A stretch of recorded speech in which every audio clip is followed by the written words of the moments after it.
بسم اللہ الرحمن الرحیم۔ السلام علیکم۔ نیوز فلیکس کی دنیا میں آپ کو خوش آمدید کہتے ہیں۔ جانتے ہیں کیسی بچے کی کہانی جو استنبول میں بھیک مانگا کرتی تھی اور ایک دن ملکہ بن گئی۔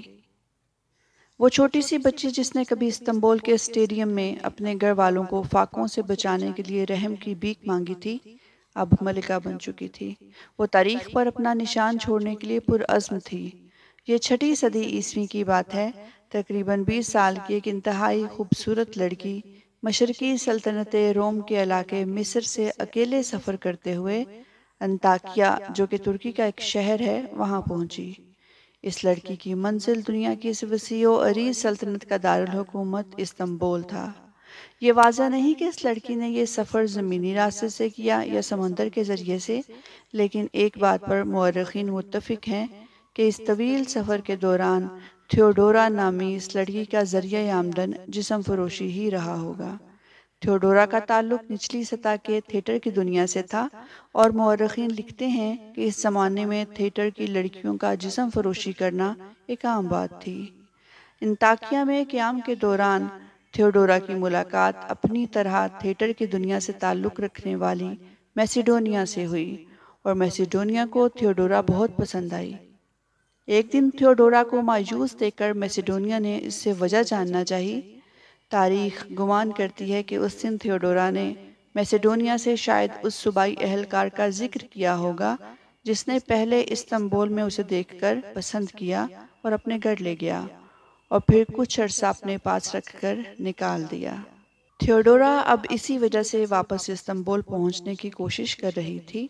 تھیوڈورا کا ایک بہت بڑا مسئلہ یہ بھی تھا کہ ایک روز قبل ہی کسی نے اس کا مال لوٹ لیا تھا۔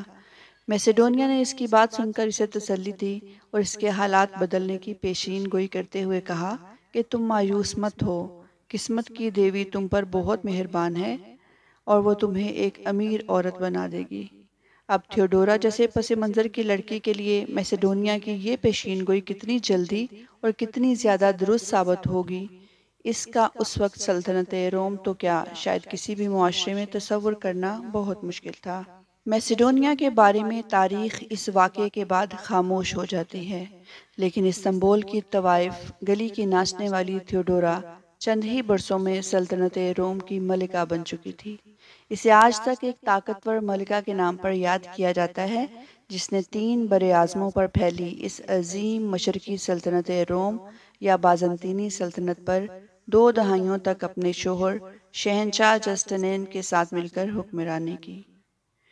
مورخ جیمز ایلین ایونز اپنی کتاب دی پاور گیم ان بازنطائن، یعنی بازنطین میں اقتدار کی جنگ میں میسیڈونیا اور تھیوڈورا کی اس ملاقات کا ذکر کرتے ہوئے لکھتے ہیں کہ میسیڈونیا نے جب تھیوڈورا کے امیر ہونے کی پیشین گوئی کی تھی تو وہ صرف قسمت سے یہی اپیل کر رہی تھی کہ اسے کوئی اچھی نوکری مل جائے، لیکن شہنشاہ جسٹنین کی نظریے سے لاتعلقی کے بارے میں ایونز لکھتے ہیں کہ وہ اعلیٰ تعلیمی یافتہ تھا اور مذہبی علوم کا ماہر تھا، لیکن اس کے ذہن میں شکوک تھے۔ اس نے مذہب کی حقیقت کو سمجھنے کے لیے راتوں کو جاگ کر غور کیا، اور اپنی موت کے وقت بالآخر وہ کسی نتیجے پہ پہنچنے میں کامیاب ہو گیا، اور اسے جو جواب ملا وہ چیلسیڈونین نظریات میں نہیں تھا، بلکہ پاپائے روم کے قبول شدہ نظریے سے ایک انتہائی مخالف سوچ تھی۔ مورخین کا یہ خیال ہے کہ شاہی محل کے اندر تھیوڈورا کے ساتھ تنہائی کے لمحات میں ہونے والی مذہبی بحثوں نے شاید وہ شک کا بیج زندہ رکھا جو وقت کے ساتھ ساتھ بڑھتا گیا۔ روایات کے مطابق جسٹنین تھیوڈورا کی وفات کے بعد جتنے دن زندہ رہا، ہر روز اس کی قبر پر جاتا رہا۔